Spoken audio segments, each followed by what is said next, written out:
we are arresting the violent offenders. The courts are releasing these people back into the community.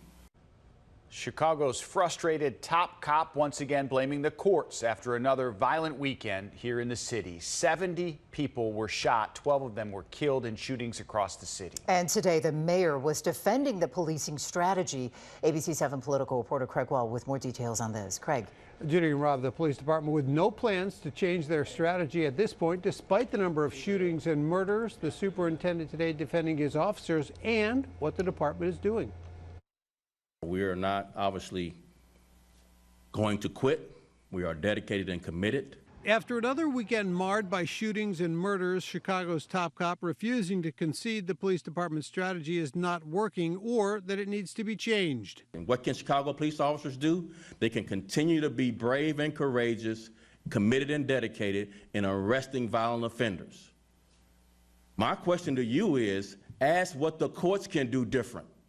Rather than release violent people back to these communities to create an environment of lawlessness. Brown continuing to shift the focus away from what police can or should be doing, instead blaming the courts, which have been the source of his frustration and finger-pointing all summer. We can only arrest violent offenders, and we're doing it at the highest level historically in the Chicago Police Department's history. We've already had 89 people killed in the city of Chicago just this month. That's a breathtaking number. It cannot be on CPD alone. Mayor Lightfoot at a community event today saying that everyone has to be asking themselves what more they can do. She defended the police anti-violence strategy.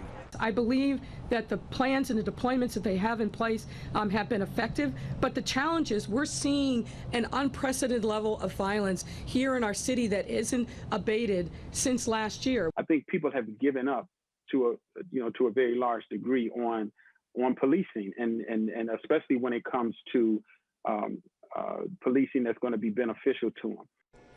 The Chief Judge's office reiterating what it has said before, that studies show less than 5% of those on electronic monitoring for felony gun arrests were rearrested while out. Professor Lance Williams from Northeastern University, who studies urban communities, and you just heard from, he believes that police are doing the best they can, but he says they can't solve the violence problem alone.